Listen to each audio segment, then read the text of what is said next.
Okay. Tamam. Saati ve YouTube. Öncelikle herkes saygıyla selamlıyorum. Ben başlayayım abi. Pardon, özür diliyorum.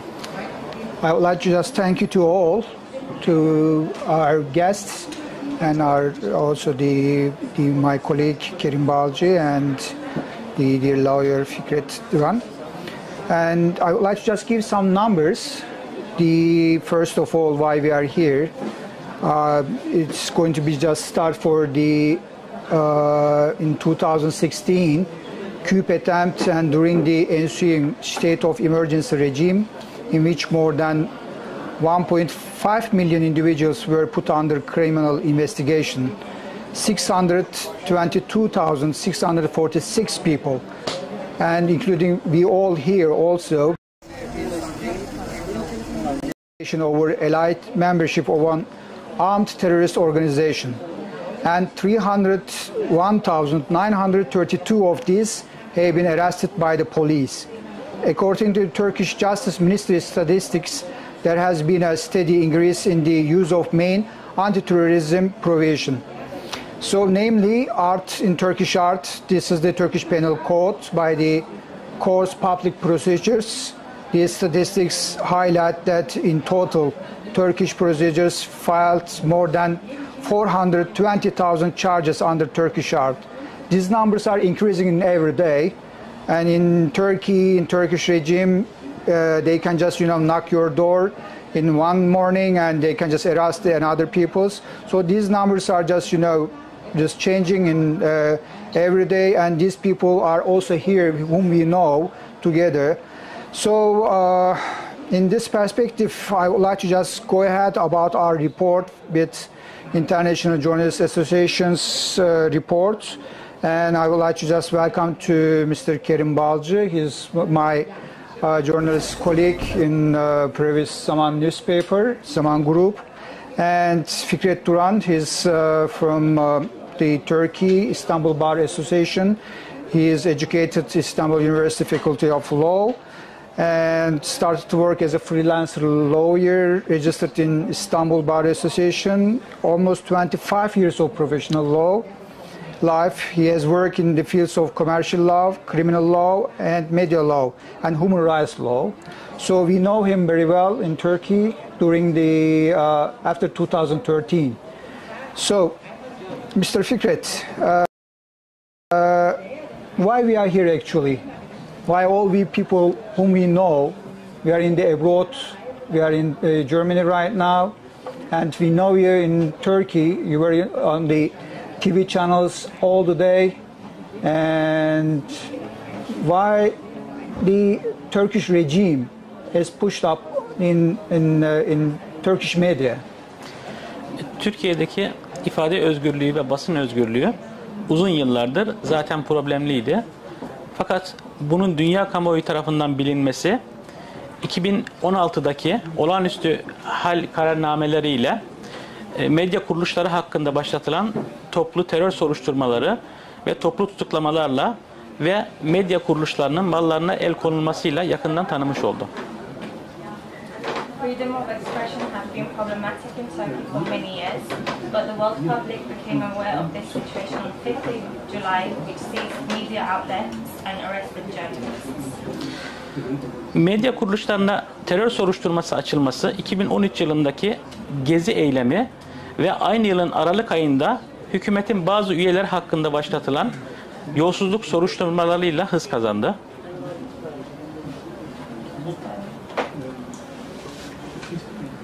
The way to open terrorist investigations against media organizations first started in 2013. It gained a huge amount of media support given to the corruption investigations in December of the same year. O zaman faaliyet gösteren medyanın önünde iki seçenek vardı.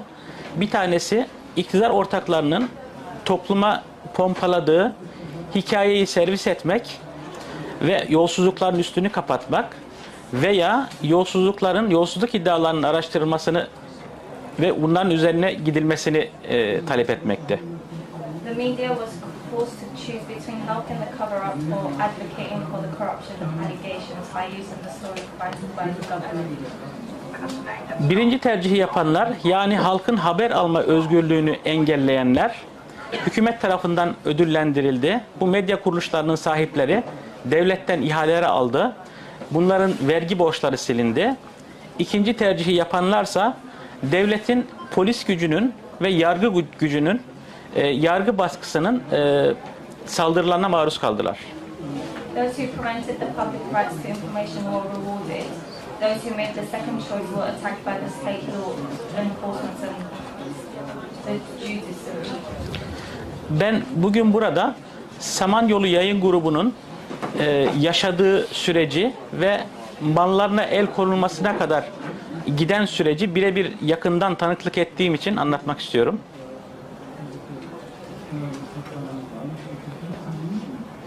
I, the lawyer, I know closely. I can say the following in terms of what was experienced by. I can talk about the experience right now. O dönemlerde Samanyolu Yayın Grubu'nun 13 televizyon kanalı, 8 radyo kanalı, 3 tane yayın yapan dergisi, 7 internet portalı ve toplam 850 çalışanı bulunmaktaydı. Samanyolu Group and its employees, the group had 13 television channels, 8 radio channels, 7 internet portals, 3 monthly magazines and a total of 150 employees. Samanyolu'nun hedef yapılması, hükümet üyelerinin karıştığı yolsuzluk iddialarını ekranlara taşımasıyla hız kazandı.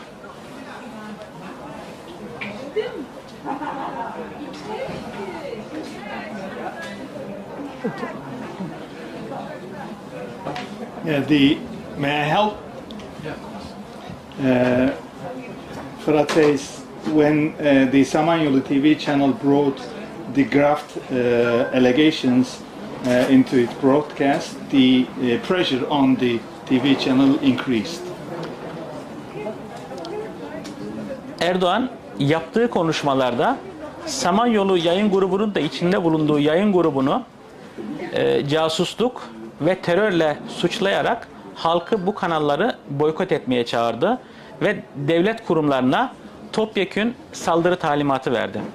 Erdoğan's speech said in February he accused media outlets and Samanyolu and accused them of terrorism. The publicity called for a boycott of these channels.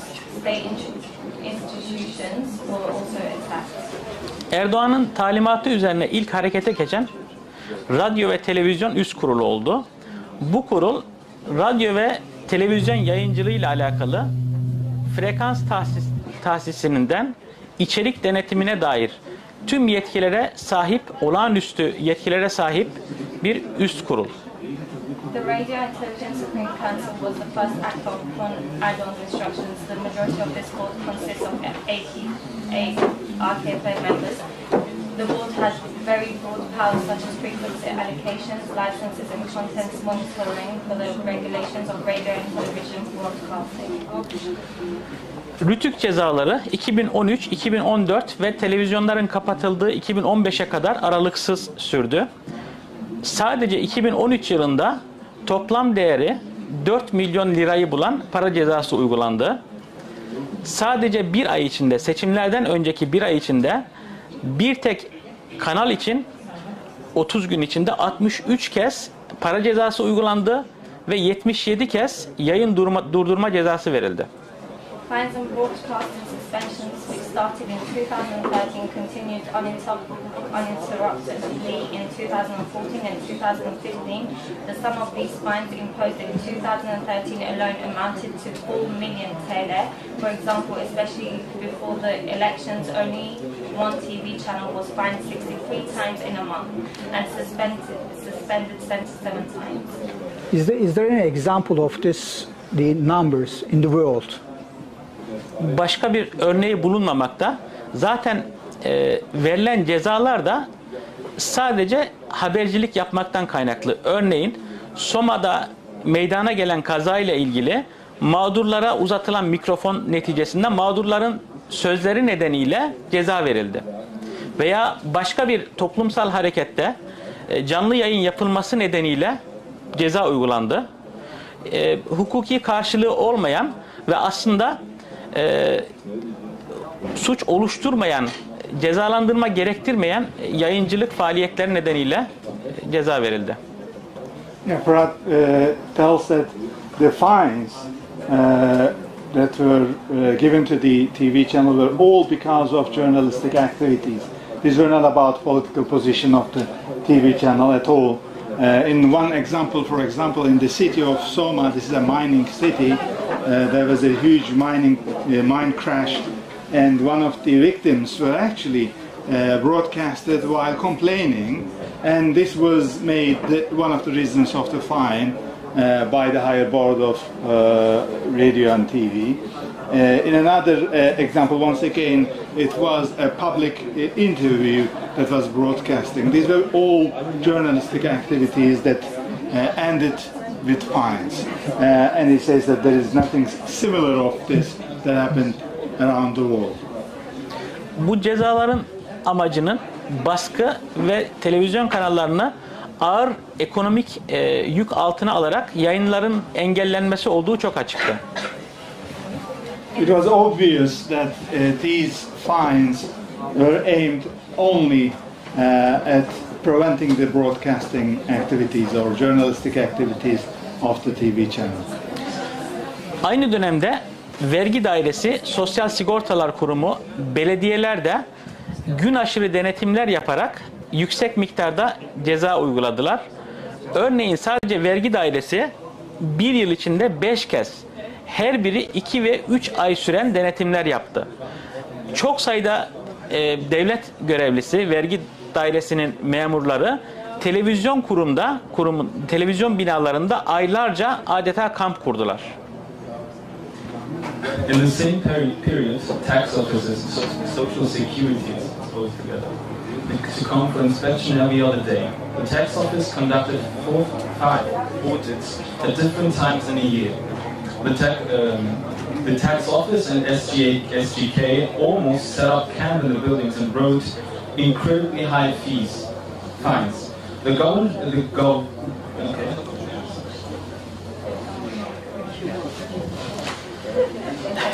O dönem televizyonun dizi filmleri Ankara, İstanbul ve Eskişehir'de çekilmekteydi. Valilikler idari bir kararla çekimleri yasakladılar. Polis ve zabıta güçleri çekim esnasında baskın yaparak fiilen engelledi. The government of Istanbul, Konya and Eskişehir banned the shooting of TV series with the provincial orders with administrative decisions. Police and the team came during the shooting and prevented the shooting of these series. Televizyon kanallarının tek gelir kaynağı reklamlardır. Kanallara reklam veren şirketler telefonla arandı. Tehdit edildi, reklam vermemeleri yönünde ikaz edildi. Onlara da sigorta ve vergi memurları baskınlar yaparak yüksek miktarda cezalar uyguladılar.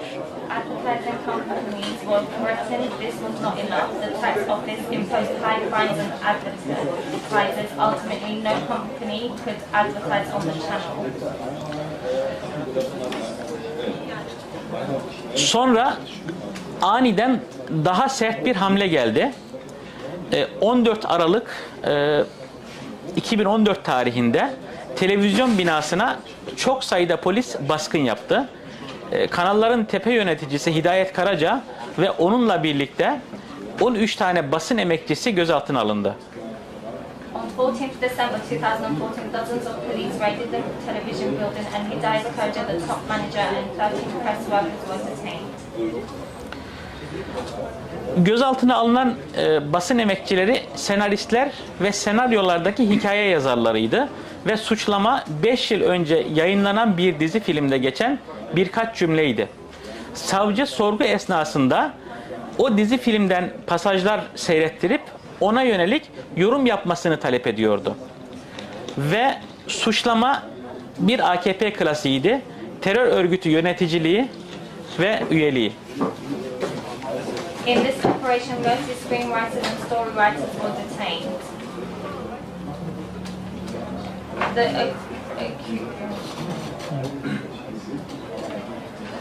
In this operation, mostly screenwriters and story writers were detained. The accusation was just a few sentences from a TV show that aired years ago. During the interrogation, the prosecutor asked the screenwriters to interpret these sentences by watching a few-minute episode from a TV series broadcast 5 years ago in 2009. The accusation was an AKP classic, leadership and membership of an armed terrorist organization. Finally, he made arrests. Dosyanın savcısı tanıdıktı. Daha sonra Adalet Bakan Yardımcısı yapılan ve aynı zamanda Osman Kavala iddianamesini düzenleyen Hasan Yılmaz.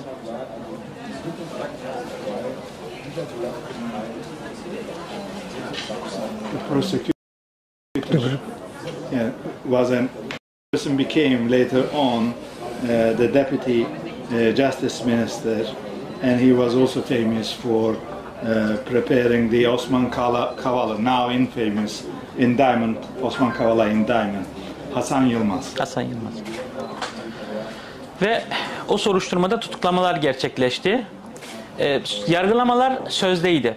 Sadece dizi filmde geçen birkaç tane cümleden yargılama yapılıyordu ve suçlama terör örgütü yöneticiliğiydi. Belli ki her şey tiyatroydu ve talimatı siyasi irade vermişti. 1,5 yıl sonra tahliye kararı verildi. Fakat Ankara'dan gelen bir emirle tahliyenin uygulanması engellendi. So the trial was actually a screen trial, a kind of theater, because even during the interrogations, the questions asked were all aimed at one point, to declare the culprits as members of a terrorist organization. It took about 1.5 years, and after 1.5 years, actually the final decision was the release of the accused. But unfortunately, further order came from Ankara, and the release was abated, and they were not released. Hidayet Karaca o dava sonunda 33 sene ceza aldı ve halen Silivri cezaevinde tutuklu bulunmaktadır. Hidayet Karaca, the top manager of Samanyolu, was sentenced to 33 years in prison. Tüm bunlara rağmen Samanyolu çalışanları yaşam mücadelesi vermekteydi. Ankara savcısı Serdar Coşkun, Dijitürk'e yazı yazarak Samanyolu yayınlarının durdurulması talimatı verdi. Dijitürk, Türkiye'deki en büyük yayın portallarından bir tanesi. The Ankara prosecutor sent a letter to Dijitürk before the general elections of November 1, 2015, instructing the channels of the Samanyolu Broadcasting Group to stop broadcasting. Savcı bununla da yetinmedi. TürkSat'a da bir talimat göndererek Samanyolu kanallarının uydudan çıkarılmasını talep etti, talimatını verdi. Türkiye'de uydu yayıncılığının izin veren tek kurum TürkSat olduğu için Türkiye'de başkaca yayın yapma yolu kalmamıştı. TürkSat, which provides the only satellite broadcasting rights in Turkey, removed the channels belonging to the Samanyolu Group from the satellite despite its 10-year contract, preventing them from broadcasting via satellite. Sonraki adım olarak televizyon kanallarının yönetimine kayyımlar atandı. Fakat fiilen zaten yayın yapamayan kanalların yönetimine kayyım atanmasının tek anlamı vardı. Televizyon binalarına ve içindeki yayın yapmaya yarayan her türlü alet ve teçhizatı el koyarak yandaş basın kuruluşlarına dağıtmaktı.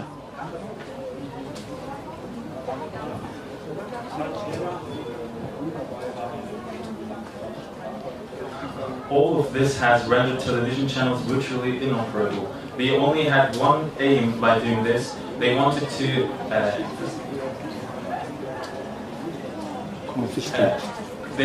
confiscate all the assets that they have in the television building, and they wanted to give it in the in their own because they wanted to have more belongings by doing that. Birkaç yıl önce yurt dışında karşılaştığım eski bir Samanyolu çalışanı kanalın kullandığı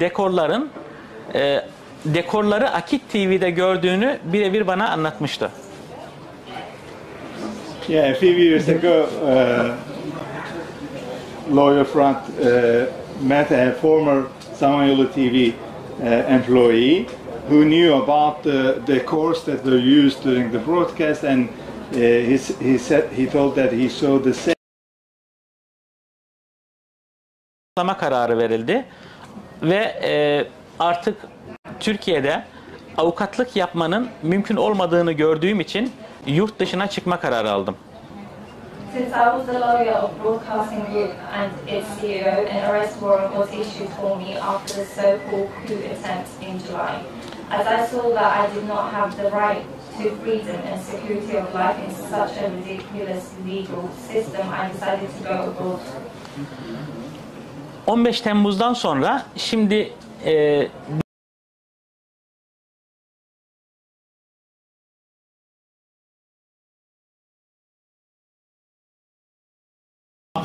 after the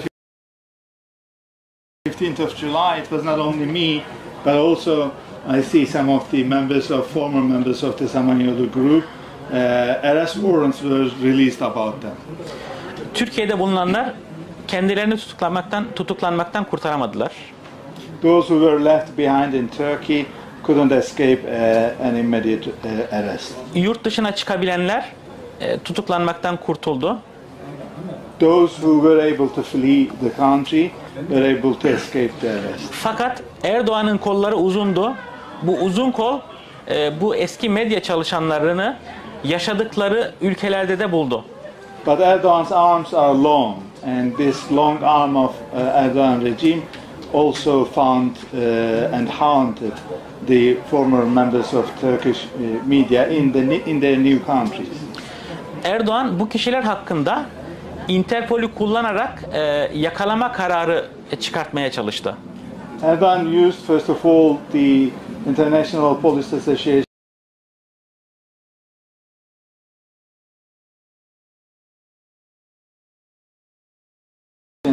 cooperation sheet people for their arrest. Fakat Interpol yöneticileri bu prosedürün Türkiye tarafından kötüye kullanıldığını, istismar edildiğini fark etmesinden sonra Türkiye'den gelen taleplerle alakalı hiçbir işlem yapmadılar. The Turkish regime, they stopped collaborating. Fakat Erdoğan'ın buna karşı başka bir çözümü vardı. Başkaca adi suçlardan, herhangi bir suçtan yeni bir soruşturma başlatarak, yeni bir yakalama kararı vererek Interpol'e yeniden talepler gönderdi. Bu kişilerin yakalanıp Türkiye'ye gönderilmesi için. Bypassing the Interpol regime's willingness not to collaborate, Erdogan regime found a new way. About the same people, they actually created new crimes that were not political crimes, regular crimes, and so they applied once again for the arrest of these people in their countries. Türkiye'de herhangi bir kişi hakkında herhangi bir soruşturma başlatmak için delile ihtiyaç. So they applied once again for the arrest of these people in their countries. Türkiye'de herhangi bir kişi hakkında herhangi bir soruşturma başlatmak için delile ihtiyaç yoktur. Delilden şüpheliye değil, şüpheli üzerinden delile gidilir. Yani talimat verildikten sonra o kişi hakkında delil uydurmak çok kolaydır. In the Turkish legal scene, the prosecutors do not need evidence before the investigation. It is not like the usual case that first you need evidence, then reach the accused. First you reach the accused, and from then on you create the evidence. So the prosecutors were at ease in this. Bu eski medya çalışanları hakkında ekonomik saldırılar da gerçekleşti. Eskiden görev yaptığı dönemler ve ondan önceki dönemlere ait oluşan başlangıçta bahsettiğim usulsüz vergi denetimleriyle yazılan cezalar yönetici ve çalışanlara yöneltildi ve bu kişilerden talep edildi. Bu kişilerin Türkiye'deki mal varlıklarına haciz konuldu ve tedbir kararı verildi. There were also attacks to these personalities in a financial nature also. Lawyer Fırat already mentioned about the tax audits that were misused about the publication groups. The prosecutors didn't stop there, and they used the same audits against the persons, not the institutions, but against the persons. So they managed to extract decisions to freeze assets of these journalists who are already outside Turkey. If they had any assets in Turkey, they were frozen. We will come to that point now, because when we are just talking about the exile journalism, because, you know, like me and like Mr. Kerim, is, you know, in addition to their journalistic identities, the assets of thousands of exiled journalism from Turkey, so who were forced to live in exile due to their domestic stance and who had thousands of lawsuits against them were confiscated. So in Turkey, where freedom of the press has been destroyed in all areas, thousands of media were shut down, of hundreds of journalists were arrested. Press cards were revoked, cancelled, they were left unemployed and deterred for lawsuits. So journalists, most of whom are refugees living in exile, like you, Mr. Kerim. I would like to just ask the question, but first of all, who is Kerim Balcı? He's a journalist and academician, is currently living in the United Kingdom as a refugee and exile, and he volunteers at Human Rights Solidarity. But my question is, did you just start your the human rights activities after exile, or you were just doing it before? I was already involved in journalistic side of human rights, particularly the rights of immigrants. I was working as the Ankara representative of Today's Zaman between 2000. I used to work as the Ankara representative of Today's Zaman between 2007 and 2010, and obviously we were appealing to the foreign missions in the country and so on. Our audience was rather interested in human rights issues. So we covered a lot of articles about the deeds of the Turkish regime against the Kurds in southeast Turkey, about the immigrants, particularly Syrian immigrants.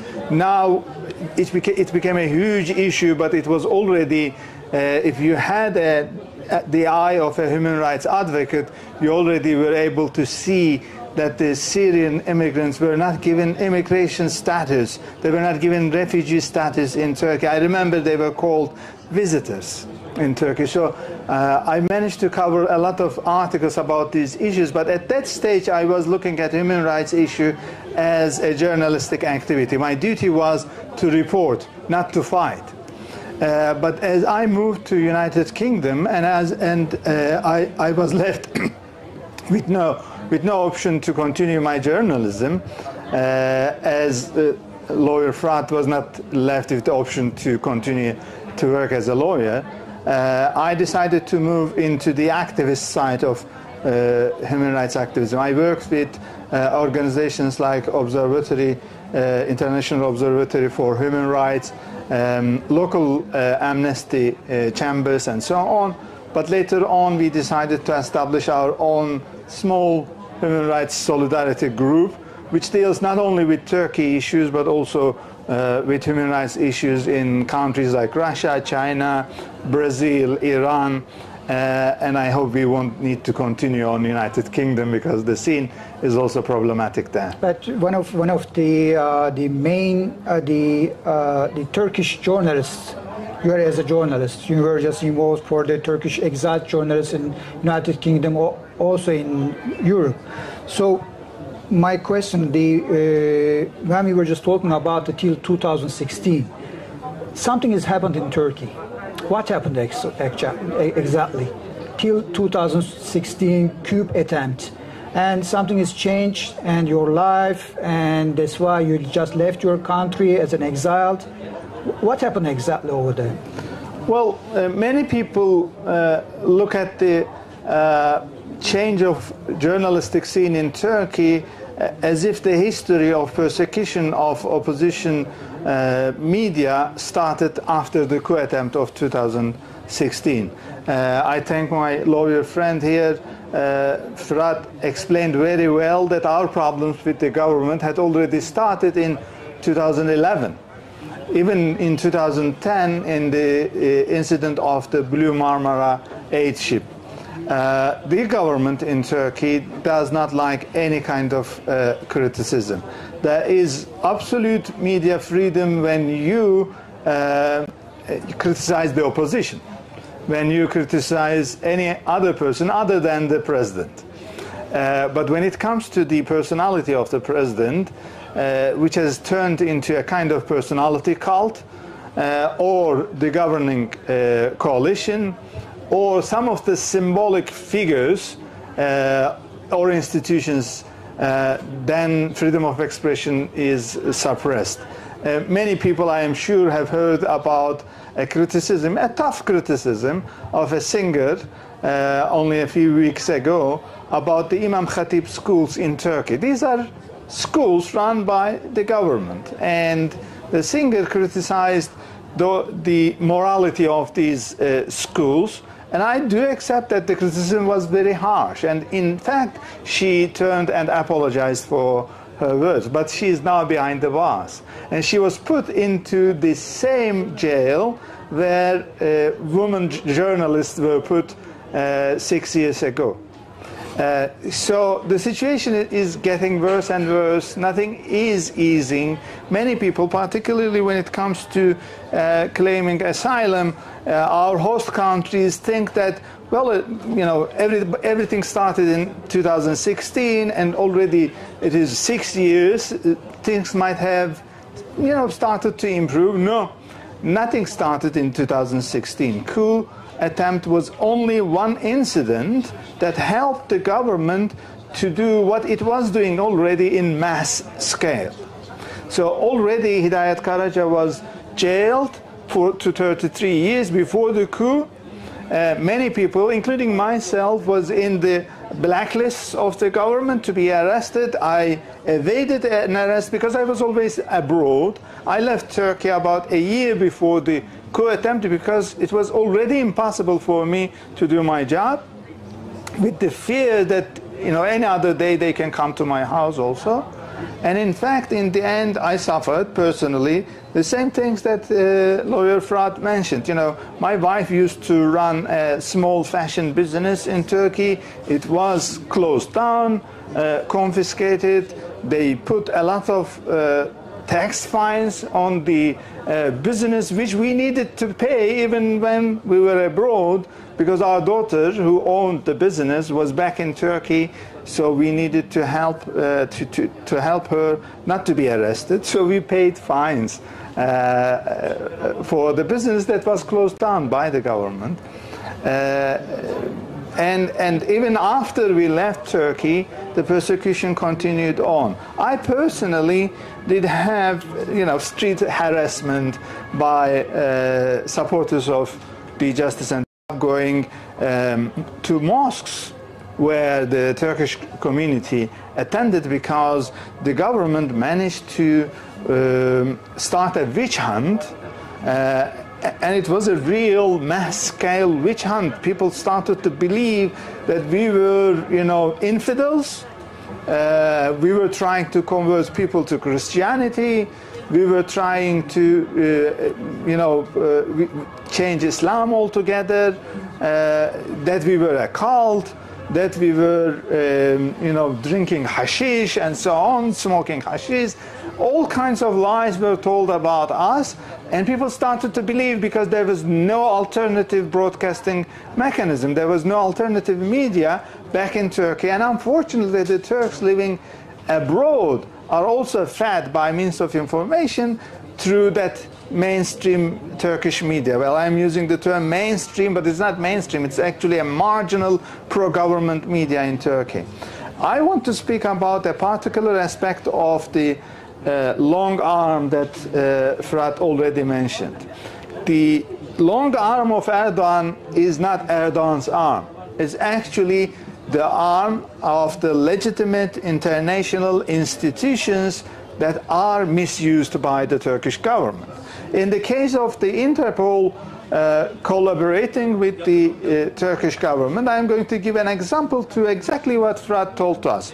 Normally, when the Turkish police entered the names of 60,000 people into the Interpol database for being members and managers of a terrorist organization, the people in Interpol realized that this was a part of a grand-scale persecution, so they didn't collaborate. But in several cases, the prosecutors in Turkey made up crimes, non-political crimes, and they asked for the extradition of people through those crimes. In one particular example, the victim was the nephew of Mr. Fethullah Gülen. Selahattin Gülen was in Kenya at the time. He was planning to get married, and the Turkish regime asked for his extradition to Interpol several times, and they were denied because the accusation was, being member of terrorist organization. This wasn't finding any kind of listening ear in Interpol. But the prosecutors made up a story about sexual misconduct about this person. And the Interpol didn't realize that this was actually a play by the Turkish side. So they collaborated. They gave the address of the person. The Interpol in Kenya collaborated. Selahattin was actually flown to Turkey. In the first hearing of the court, this pseudo-crime dropped because there was no evidence about that. But the prosecutor said, as you are already here in Turkey, now let us open the terrorist accusation. This is how Interpol is being collaborated. Another major collaboration of Interpol is about the database of stolen and cancelled passports. The Turkish regime cancelled the passports of over 100,000 people after the coup attempt. This included relatives of many journalists. Can Dündar's wife, for example, was not able to fly out of Turkey because her passport was cancelled. But even when the governments cancel the passports, they don't call them cancelled, they call them lost or stolen. Think of yourself, you are traveling, say, from Brussels to London, and in the airport, the police stops you and says you are carrying a stolen passport. Okay, this is your own passport, and it's confiscated. It is taken away from you because the police thinks that this is a stolen passport because it is in the database of Interpol. If you realize that your passport is in that list, it takes about 1.5 years to clear that list. You apply to Interpol, Interpol turns back to you, you provide evidence that this is really your passport, and so on. Well, many people were stuck in the countries that they were staying, and they couldn't reach to their final destinations only because Interpol collaborated on this issue. I have to underline, this was not only with the Turkish regime. The Interpol collaborated with Russian regime and with Syrian regime also. I have a lady journalist friend from Syria, opposition journalist, who flew from Turkey to London, but while entering into London, she was stopped and she was told that her passport is a stolen passport. And this information was coming from Assad's regime. And the lady had to seek asylum. She was not planning to seek asylum, but when your passport is taken away from you, you are practically stateless.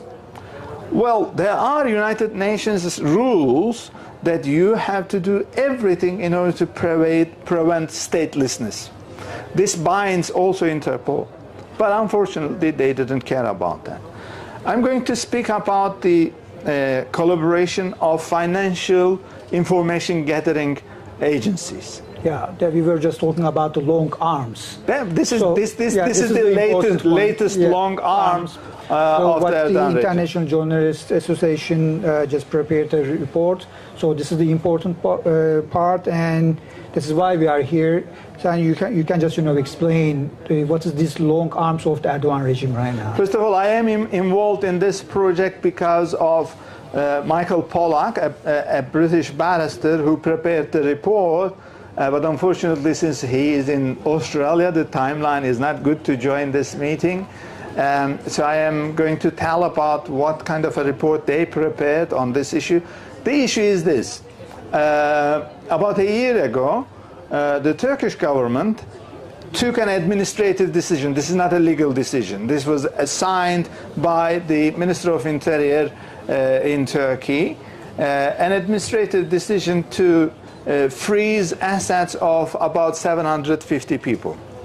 These were largely what the universal legal language refers to as the Gülenist people. There were Kurds, opposition Kurdish people, some members of the PKK organization, but largely Gülen movement people. Interesting thing, my name was on that list, but my all assets were already frozen legally by a court case, because I was also one of the accused in the infamous case of Nazlı Ilıcak, Ahmet Altan and Mehmet Altan, and Fevzi Yazıcı. Fevzi is still behind the bars. Yakup Şimşek is still behind the bars. And one of the people who were imprisoned on that case, Tuğrul, a former police chief, actually died only very recently in the prison because of a heart attack, despite the several pleas he made that his health condition was deteriorating, and he said that I'm going to die in this prison, and he died actually. Well, I'm not going to enter into the details of that case. It is going to enter into the annals of mismanaged legal cases of history. But anyhow, my assets was already frozen, but they froze them again. I didn't realize why was this being done. I have nothing back in Turkey. Whatever my wife had was already taken away and confiscated. But they took another decision. Soon we realized that this was actually done as a long-arm strategy. The Turkish government disseminated this information to financial intelligence organizations. When I say financial intelligence organizations, I'm going to give names, but without any accusation here. Refinitiv, for example, is a global financial intelligence organization. Reuters is a global one. Bloomberg is a global one. LexisNexis is a global one. These organizations gather public information about personalities or companies, and they serve this information to banks, online banking organizations, companies like Amazon or Uber. They actually get financial information from these organizations. Now, the Turkish government provided the list to these financial intelligence organizations, and they added this information to their intelligence data. In my case, for example, I wrote to Refinitiv, and through the Freedom of Information law, I asked them what kind of information you are serving to your customers about myself. And the information was actually labeling me as a member of a terrorist organization. Can I ask simply how we can just understand it? Because you're just giving the example of the passports cancellation. Is that the simple way how the Turkish authorities playing roles about these financial rules? Well, I assume they are getting some kind of advice from from foreigners, because this came only 6 years after the coup attempt. They could have done this earlier, because at that time they had legal rulings. They could have used the court decisions for the same mean. They didn't do it. It seems that they have received some kind of advice, consultation from abroad, and they realized that you can fight your enemies abroad with the tools of international mechanisms. Now what happens? When the Turkish government informs an intelligence agency, financial intelligence agency, that I have frozen this person's assets, they inform their clients. Their clients are banks, online banking systems,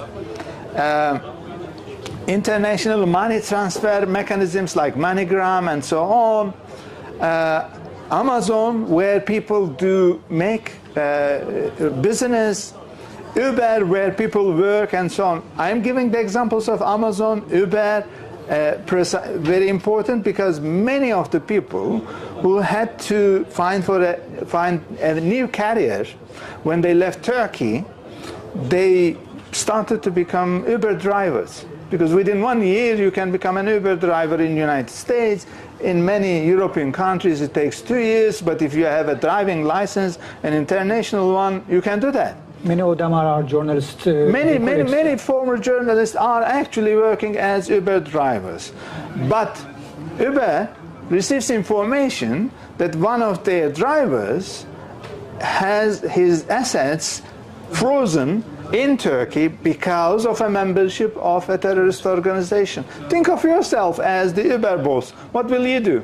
Well, they did. They canceled the driving license of those Uber drivers. Suddenly you lose your job. You lost your job back in Turkey as a journalist. You lose your job in the United States because of this financial information. And that information is not going to Uber directly from Turkey. It is going to Uber from a prestigious organization. They believe those organizations, but unfortunately those organizations are receiving information to the face value from Turkey. They're reading Turkish TV channels and they are saying, oh, if so many TV channels, so many newspapers in Turkey are reporting that these people are terrorists, they must be. I would like to just give one example. In Germany, the newspaper Die Welt reported when in Deutsche Bank had closed the accounts of some of their customers who had Turkish origins for the same reason what you just explained right now. Well, we have seen several occasions where international organizations didn't work. And in fact, in my case, this started already before the coup attempt. I was the editor-in-chief of Turkish Review, and back in 2014, realizing that I was in danger, but my publication was in danger also, I decided to acquire the publication from Zaman Media Group and move it to United Kingdom. I had a work permit, I moved to United Kingdom, I established the journal. The last 3 issues of the journal was published in London as a British publication. But of course, my clients needed to pay me. Okay? In one case, a client from Thailand wanted to send me money from an organization like MoneyGram. It's not a bank; it's an international money transaction like company. Western Union. Yeah. And they were called back and they said, this particular person is in our blacklist. Are you sure you want to send money to a terrorist? Okay. After this money freezing event, TransferWise, which is now Wise, closed our bank accounts, including myself. Mm-hmm. And they didn't give me any information about why they are doing that. They didn't give me information. But I am also working as a professor in an American university, and they pay me, and they were paying me through TransferWise. And when they attempted to pay me through my account on TransferWise, Wise sent them a message and said that if you continue on sending money to this particular guy, you might be collaborating with a terrorist group. Well, this is shame on TransferWise. This is shame on many international financial data gathering organizations, because they're not sharing the information with me, but they are sharing the information with a third person who will believe, of course. They will say, what are we doing? We are sending money to a possible terrorist, because Wise actually is saying this, because Refinitiv is actually saying this. I have to underline, we wrote to Refinitiv, Michael Polak, who will be here today, wrote to Refinitiv, and they started to change the text. They started to put our own version of what happened in Turkey, and they put this line that their clients shouldn't take information coming from Turkey as correct information, but as an alternative information. This doesn't solve the problem, because neither the Gülen movement nor many of the persecuted organizations in Turkey are not recognized as terrorist organizations in any other country other than Turkey. This should be a binding legal position for international financial information gathering organizations. Refinitiv or LexisNexis or Bloomberg, if they are gathering information about individuals like myself or organizations like the charities or associations established by members of the Gülen movement or other opposition groups, they should be clever, and they should actually veto, as Interpol initially did. They shouldn't collaborate with the Turkish regime. I wrote to them and I said, look, by way of doing this, you are doing two mistakes. First, you are actually doing the dirty job of Erdogan. He wants me not to build a new life. He does not want me to, attain a new career here, a job, build my new life as a member of the British society and so on. He does not want that. And all of them are legally. Yes, and he cannot stop me, but you can. Many of our audience wouldn't know that, but if you don't have a bank account in United Kingdom, you cannot rent a house. You cannot rent anything, actually. You cannot have a credit card. In this modern era, you cannot shop. Are you going to live on cash? And this is actually pushing us towards unrecorded economy. Because what, am I going to die out of hunger? No, I'm going to go out and look for works where I wouldn't use my bank account. This means I won't pay tax. This is actually pushing us to illegitimate part of economy, unregistered economy. This is mistake one. Mistake two, Michael Polak was rather insisting on this point. These mechanisms, the Interpol, international financial information mechanisms and so on, are all established to fight genuine terrorism. And they are very important mechanisms. We need them to actually know where the money is coming to terrorist organizations. But once these mechanisms, these procedures are used in order to persecute opposition people, which have no links to any kind of political or terrorist organization, then the mechanism is stuck. So by way of collaborating with regimes like Russian regime or Syrian regime or Erdogan regime, which seems to be the number one nowadays, these procedures are not working. The same is true for extradition cases. Extradition agreements between countries are made in order to fight crime. But when one party to that agreement uses the procedure in order to fight their opposition, dissidents, then actually you are giving your valuable assets to the other side to use for their dirty ends. And unfortunately, many of us, many journalists had to fight in Western courthouses against extradition. I followed 6 particular extradition cases in Turkey. 3 of them involved former journalists. It takes 1.5 years of your life, hundreds of thousands of pounds of your money, a lot of psychological pressure on you, one of them, for example, had to quit his job in order to be able to fight in the court against extradition. This is nonsense. You know, this is actually the long arm of Erdogan regime is the courthouses, is Interpol, is financial intelligence gathering organizations. The report prepared by Michael Polak and commissioned by International Journalists Association, I hope it is going to open the eyes of these organizations that they should not turn themselves into tools of oppression and suppression of a group of people. So these longs, when you were just giving the examples in United Kingdom and Europe or America, is the long arms just only in these three countries, or they were just involved in Canada or in other countries also? I am receiving information from countries as far as Australia, South Africa and so on, that their credit cards were cancelled, particularly online banking systems. They need to work with a local bank in Turkey. So, for example, if you have an account on Wise, and if you want to open a Turkish account on Wise, in fact, you don't open an account on Wise. You open an account on Garanti Bankası in Turkey.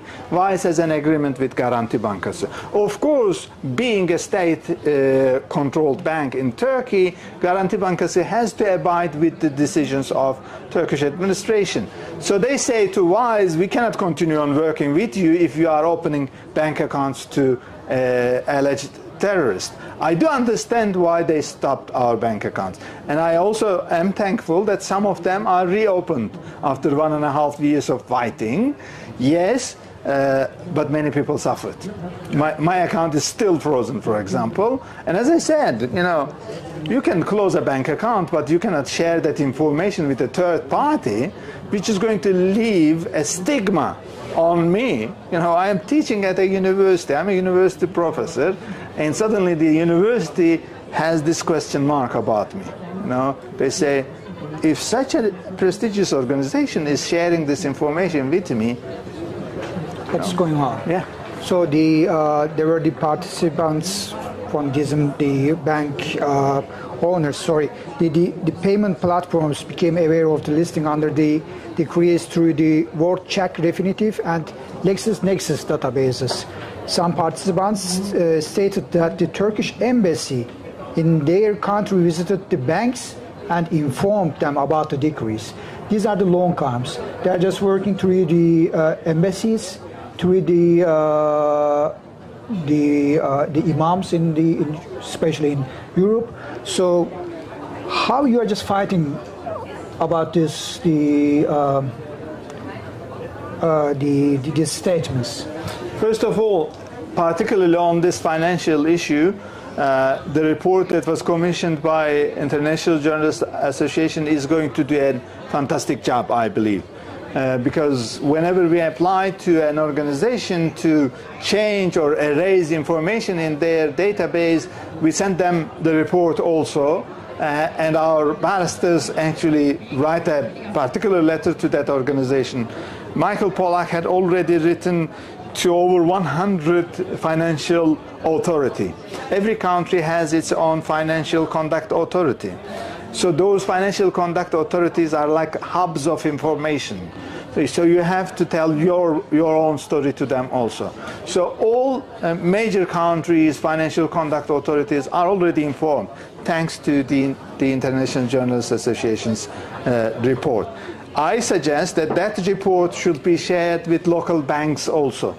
You know, if you have a bank account in a robust bank in your country, say Deutsche Bank or in Barclays in United Kingdom, go to your local office and give them the report and say, I have an account with you. I am sure this information is going to come to you because I know the Turkish government is employing its diplomatic missions here as a kind of persecution, as means of persecution. They're going to come to you whenever they realize that I have a bank account with you.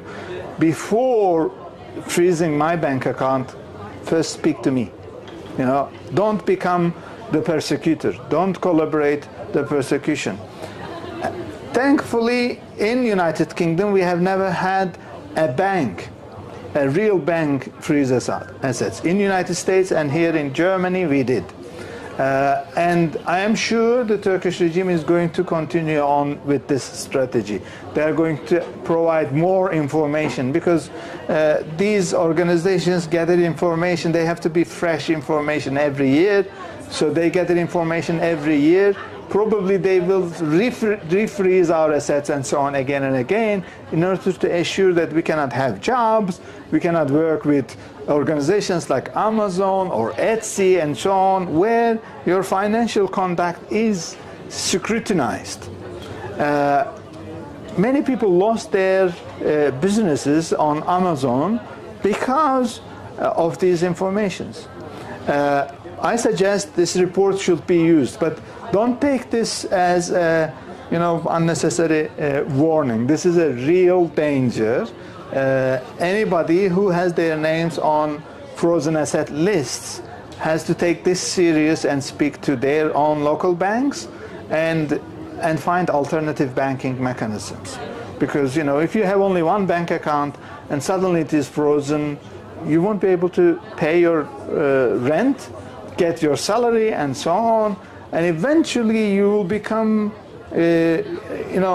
pushed out of economic and political scene in the countries that you are living. Yep. Many of our friends are actually still in the process of being asylum seekers or refugees.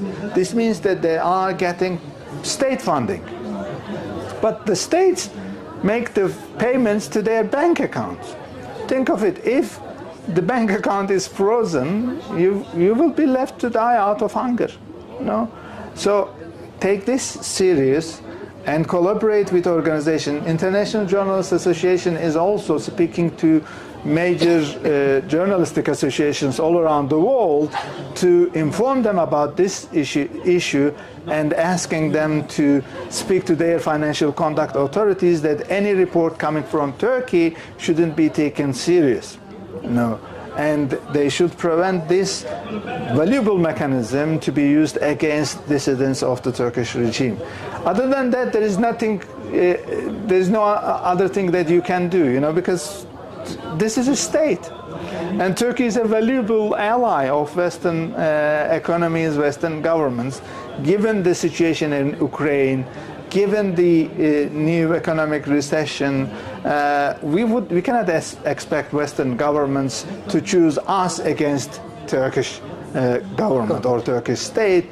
So we have to fight the fight through the courthouses, through legal means, where as citizens or legitimate residents of these countries, we can fight, not at the administrative level, but at legal level. There is in the report, I would like to just read a part which is just important also. These findings show that the Turkish government uses anti-terrorist fighting tools to discuss its transnational political representation. What is worse is that although the Turkish Foreign Affairs Ministry has not been able to successfully deceive foreign governments and other financial institutions. Yeah, well, put yourself in the position of a bank. You don't have a political department. You cannot study which particular social group is being persecuted by which government. A kind of major bank like Barclays, for example, must have clients from 200 different countries. They cannot study 200 countries, so they depend on financial conduct authorities' information. And suddenly they are receiving information from the Turkish embassy, okay? And probably Turkish embassy is one of their clients also. So they will take that serious. If we do not provide the alternative information, they will eventually take that information as serious information. Because the claim, the accusation is not simple. They're not saying these people are, are not paying their taxes. Okay? I would like to ask this question to Mr. Fikret.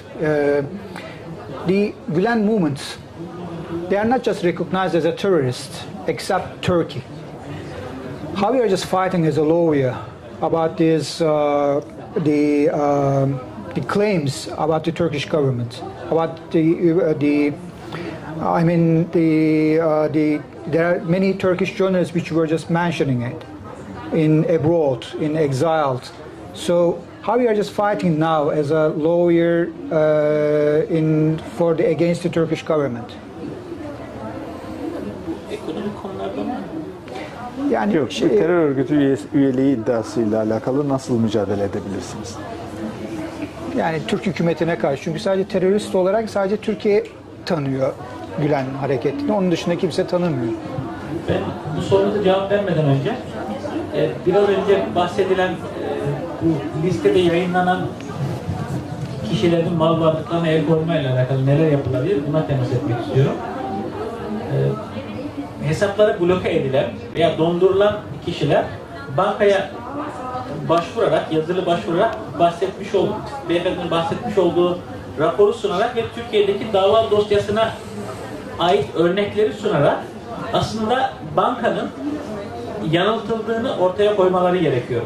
Çünkü Türkiye bu kurumlara, devletlere başvuru yaparken bu paranın, bu gelirin terörden elde edildiğini veya terörün finansmanı için kullanıldığını ifade ederek bu bankaları yanıltıyor. Türkiye'deki dosya örneklerini ortaya koyarak aslında amacın siyasi ve politik olduğunu ortaya koyarak bankalara başvuru yapılmalı. Bankaların olumsuz bir karar vermesi durumunda işlemi yapan bankanın bulunduğu ülkede bunun iptali için dava açma yolu mümkün. İkinci olarak tıpkı Türkiye'de olduğu gibi bankacılık denetleme ve düzenleme kurulu var ise herkes farklı ülkede yaşadığı için öngöremiyorum. O kurumlara da başvuru yapılabilir. Sorunuza geldiğim zaman her halükarda Türkiye'deki dava süreçlerinin takip edilmesi gerekiyor. Bu kişiler yurt dışında bulunsalar dahi davanın uluslararası yargı mercilerinde görülebilmesi için Türk hukukundaki iç hukuk sisteminin kullanılabilmesi bir ön şart. Her halükarda Türkiye'deki yargı süreçlerinin gerek geçmiş dönemde yaşanan tutuklama veya mal varlıklarına el koyma veya başka mağduriyetler de olsa hangi idare mahkemesi, ağır ceza mahkemesi, yargıtay veya anayasa mahkemesi o süreçlerin muntazaman tüketilmesi gerekiyor ve daha sonra uluslararası yargı mercilerine başvurmak gerekiyor. Let me translate this part. Okay, so the question is, what should members of the media whose assets have been confiscated do? Although domestic law is not promising for the applicant, it is a necessity to go international courts. Therefore, victims must first make the necessary applications in Turkish law. Even if it is a formality, one should go to the High Criminal Court, the Supreme Court and the Constitutional Court. After that, we should go to the European Court. In addition, there are those who live abroad and whose bank accounts have been blocked. These people should apply to the bank and demand the removal of the block, stating that transactions is political. It should also be supported by the ongoing investigations and lawsuits in Turkey. Ve bu kişilerin yurt dışında örgütlenerek tıpkı bu dernekte olduğu gibi öncelikle kendi içlerinde bir dayanışma sağlaması gerekiyor. Sonra mağduriyetlere ve Türkiye'deki sistemin işlemediğine dair raporlar oluşturarak uluslararası kurumlara ve yargı mercilerine göndermeleri gerekiyor.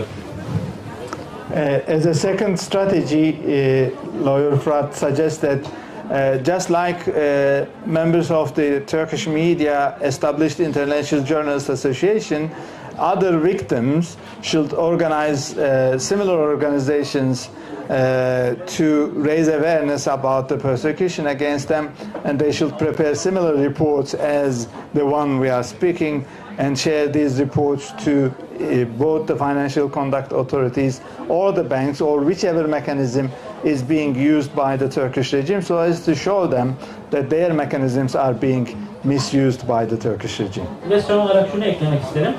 Yurt dışına çıkmayı başaranlar risk altında değiller. O travmayı atlatmış durumdalar. Bunun etkisi halen devam ediyor olsa da, fakat Türkiye'de yaşayan çok sayıda insan var. Çok sayıda gazeteci var. Çok sayıda tutuklu gazeteci de var.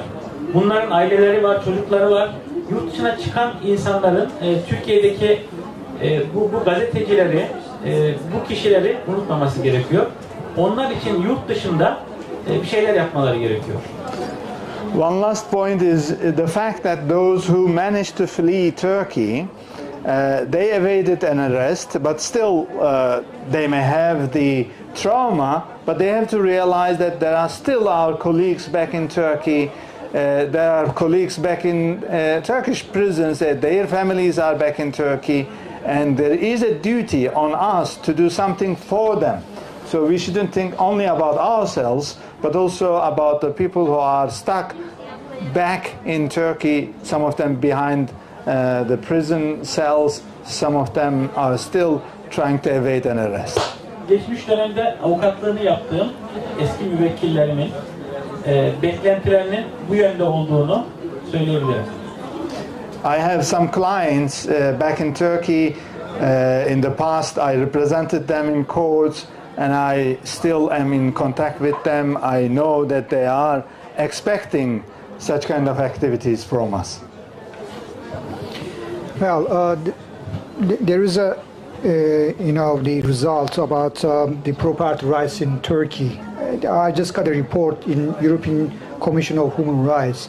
Between 1959 till 2018, 21% of the violation decision given by the European Commission against Turkey are due to property rights violations.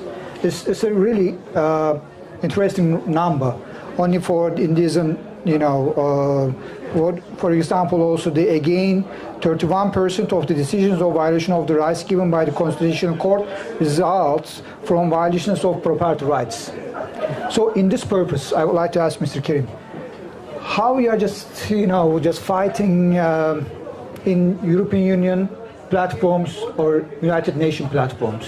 What you are just doing right now about these violations? Well, first of all, United Nations Human Rights Commission has several rapporteurship system. These are called the bodies, UN bodies.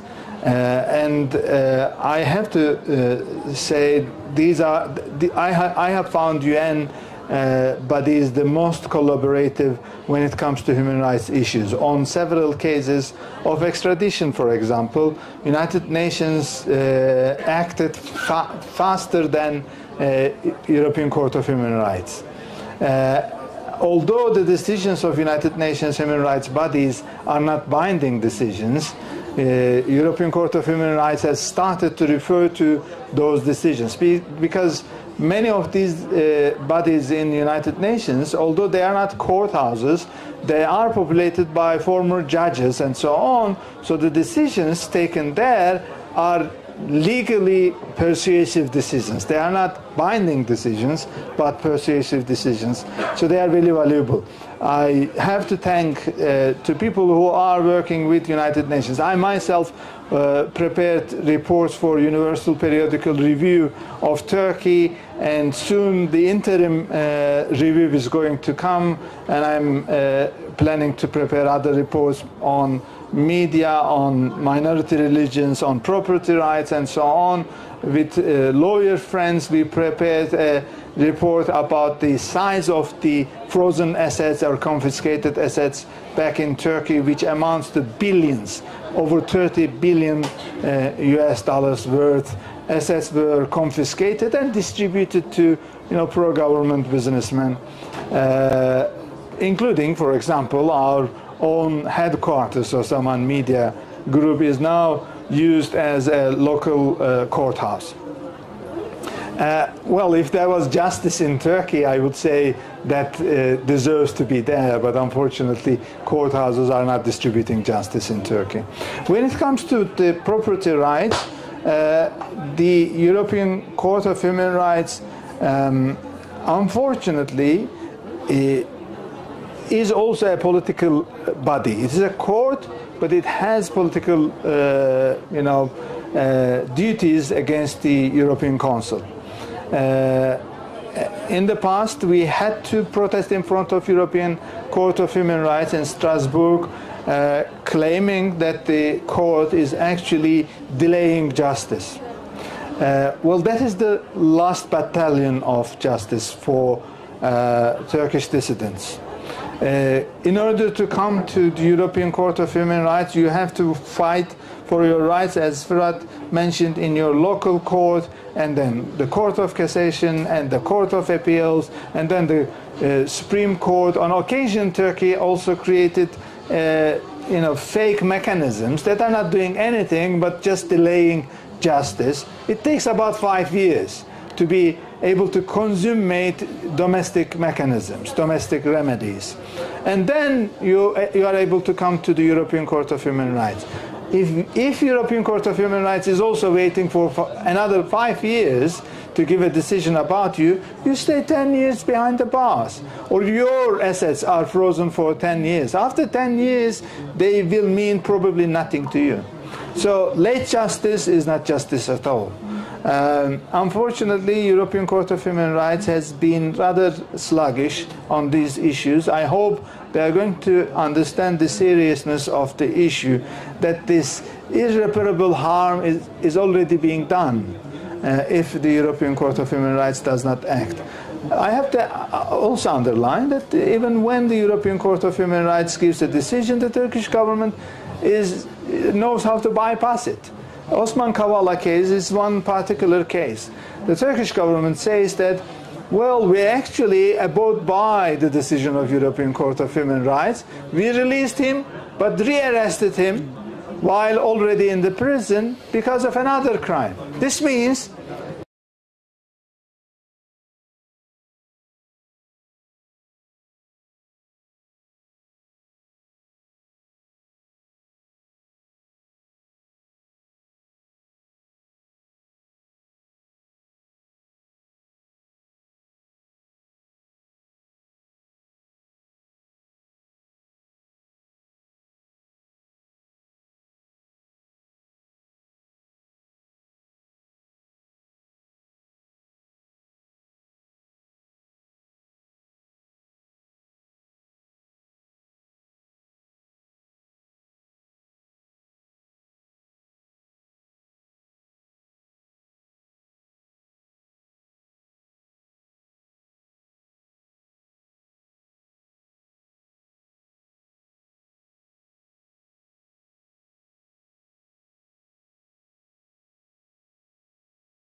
media organization is called Saat.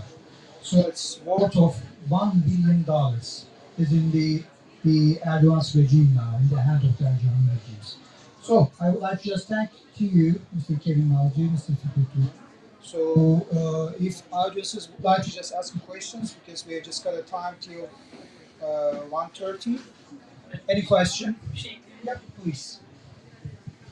Bu vesileyle kendisi de gazeteci kökenli Gültekin Avcı'yı almak istiyorum ben. 2015 yılında tutuklandı, halen tutuklu. 6 sene önce yazmış olduğu köşe yazıları nedeniyle 2 müebbet ve 75 sene cezaya mahkum edildi. Her kelime için 1 yıl ceza verdiler. Yazılar okunduğu zaman da şiddet içermeyen, eleştiri boyutundaki yazılar olduğu görülüyor. Gültekin Avcı 2 kez tahliye edildi. Bir tanesinde birkaç hafta özgürlüğü tattı, bir tanesinde sadece 1 gün özgür kalabildi. Ve bunun sonrasında yeniden tutukladılar. Bu ağır işkenceye yeniden soktular. Kendisi her seferinde hukuka aykırı olduğunu ifade etti. Mahkeme heyeti ben bizzat gözlemledim. Gültekin Avcı'nın mahcup olduğunu, adeta özür dilediğini gözlemledim. Kendisini tutukluluğu devam ettirenlerin kendisi olmadığını ifade etti yargıçlardan bir tanesi. Ve kendisi maalesef zor şartlarda şu an cezaevinde. Biliyorsunuz özellikle siyasi sebeplerle tutuklanan kişiler veya mahkum edilen kişiler Türkiye cezaevlerinde ayrımcı muamelelere maruz kalıyorlar.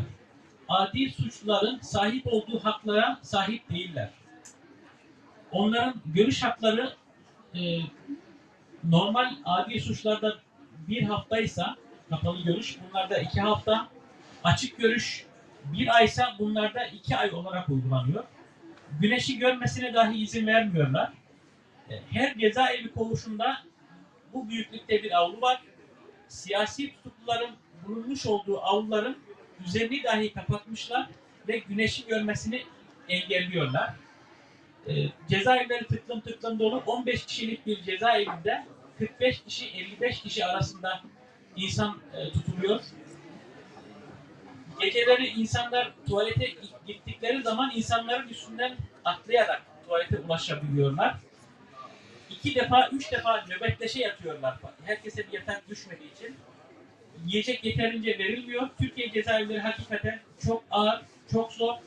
Ve Gültekin Avcı sadece yazı yazdı. Gültekin Avcı kesinlikle şiddetle, terörle ilgisi yok. Ve Gültekin Avcı iyi bir adamı, çok iyi bir gazeteci. Onun tutuklanması Türkiye'nin kaybıdır. Ben bu vesileyle Gültekin Avcı'nın bir an önce serbest bırakılmasını ve çocuklarına, ailesine kavuşmasını temenni ediyorum. Onun tutuklanması Türkiye'nin kaybıdır. Ben bu vesileyle Gültekin Avcı'nın bir an önce serbest bırakılmasını ve çocuklarına, ailesine kavuşmasını temenni ediyorum. This was a plea by lawyer Frank about a former lawyer and a journalist, Gültekin Avcı, who is behind the bars for the last 6 years. And if the situation continues as it is in Turkey, he will stay behind the bars for 2 consecutive life terms and plus 75 years. We are informed here. Fırat suggests that he was given 1 year for every single word he wrote in his columns in the newspaper. He was back in Turkey following the cases of Gültekin Avcı. He was released twice by the courthouse. In the first one, for a few weeks, he was free, but then arrested again. In the second one, he was free only for 1 day, then arrested again. This is a torturing mechanism of the Turkish regime. They release people, they arrest them at the door of the prison, they release people, they arrest them the next day, and so on. It is actually a mechanism that crushes your resistance. It's belittles you to nothingness. And Gültekin Avcı was several times subjected to this tormenting mechanism. Fırat also informed us about the situation in Turkish prisons. Gültekin Avcı is a political prisoner. Political prisoners are discriminated against compared to regular criminals. When I say regular criminals, a burglar, drug dealer, and so on, they have better rights compared to political prisoners. If a regular criminal can see their relatives once every week on closed scene, the political prisoners can do it only fortnightly. If they can see their relatives in open seeing once a month, political ones can do it twice a month. They have a small yard in front of their prison house, but when it comes to the political prisoners, even that small yard is closed so that they shouldn't see the sunlight. The prison houses are overpopulated in Turkey.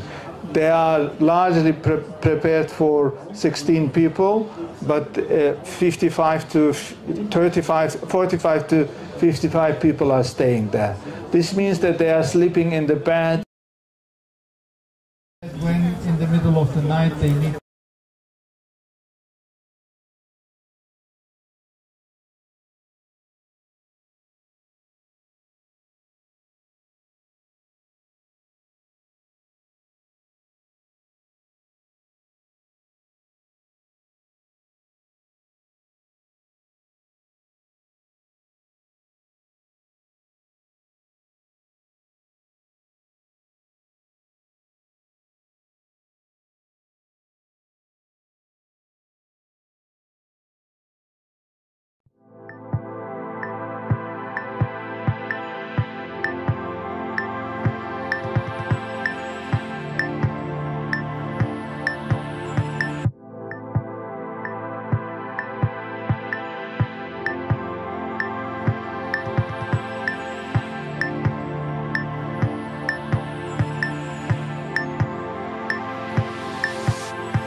and said, unbelievable are these things happening. These are happening.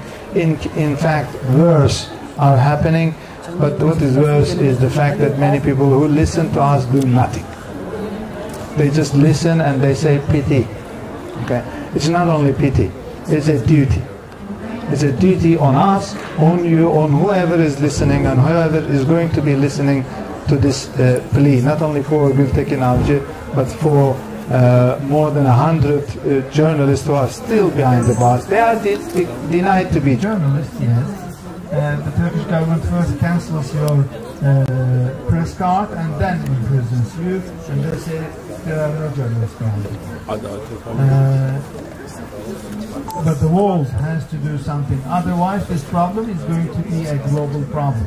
It's already a global problem. You know, only Germany received over 50,000 refugees from Turkey in the last year.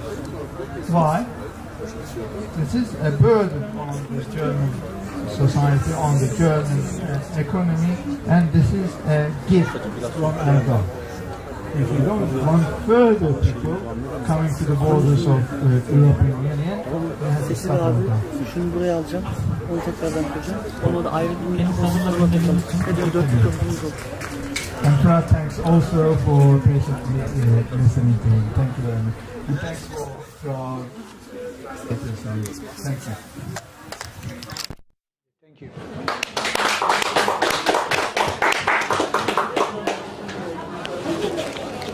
Teşekkür ederiz abi.